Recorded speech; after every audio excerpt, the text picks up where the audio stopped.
నిర్గమకాండము 20వ అధ్యాయము. దేవుడు ఈ ఆజ్ఞలన్నీయు వివరించి చెప్పెను. నీ దేవుడనైన యెహోవాను నేనే దాసుల గృహమైన ఐగుప్తు దేశములో నుండి నిన్ను వెలుపలికి రప్పించితిని. నేను తప్ప వేరొక దేవుడు నీకు ఉండకూడదు. పైన ఆకాశమందే కాని, క్రింది భూమియందే కాని, భూమి క్రింద నీళ్లయందే కాని విండు దేని రూపమునైనను విగ్రహమునైనను నీవు చేసుకొనకూడదు. వాటికి సాగిలపడకూడదు, వాటిని పూజింపకూడదు. ఏలయనగా నీ దేవుడనైన యెహోవానగు నేను రోషము గల దేవుడను.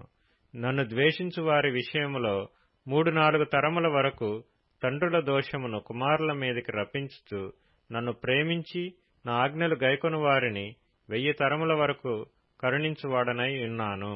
నీ దేవుడైన యెహోవా నామమును వ్యర్థముగా నుచ్చరింపకూడదు. యెహోవా తన నామమును వ్యర్థముగా నుచ్చరింపు వానిని నిర్దోషిగా ఎంచడు. విశ్రాంతి దినమును పరిశుద్ధముగా ఆచరించుటకు జ్ఞాపకముంచుకొనుము. 6 దినములు నీవు కష్టపడి నీ పని అంతయు చేయవలెను. 7వ దినమున నీ దేవుడైన యెహోవాకు విశ్రాంతి దినము. దానిలో నీవైనను, నీ కుమారుడైనను, నీ కుమార్తె అయినను, నీ దాసుడైనను, నీ దాసి అయినను, నీ పశువైనను, నీ ఇండ్లలోనున్న పరదేశీ అయినను ఏ పనియూ చేయకూడదు. 6 దినములలో యెహోవా ఆకాశమును, భూమియు, సముద్రమును, వాటిలోని సమస్తమును సృజించి 7వ దినమున విశ్రమించెను. అందుచేత యెహోవా విశ్రాంతి దినమును ఆశీర్వదించి దాని పరిశుద్ధపరచెను. నీ దేవుడైన యెహోవా నీకనుగ్రహించు దేశములో నీవు దీర్ఘాయుష్మంతుడు వగునట్లు నీ తండ్రిని నీ తల్లిని సన్మానించుము.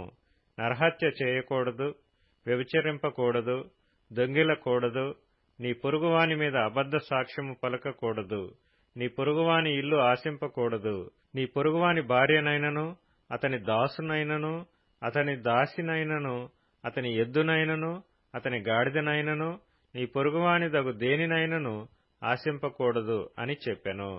ప్రజలందరూ ఆ ఉరుములు, ఆ మెరుపులు, ఆ బూరధ్వనియు, ఆ పర్వత ధూమమును చూచి భయపడి తొలగి దూరముగా నిలిచి మోషేతో ఇట్లనిరి, నీవు మాతో మాట్లాడుము, మేము విందుము. దేవుడు మాతో మాట్లాడిన ఎడల మేము చనిపోవుదుము. అందుకు మోషే, భయపడుకుడి, మేము పరీక్షించుటకును మీరు పాపము చేయకుండునట్లు ఆయన భయము మీకు కలుగుటకును దేవుడు వేంచేసినని ప్రజలతో చెప్పెను. ప్రజలు దూరముగా నిలిచిరి. మోషే దేవుడున్న ఆ గాఢాంధకారమునకు సమీపింపగా యెహోవా మోషేతో ఇట్లనెను, ఇశ్రాయేలీలతో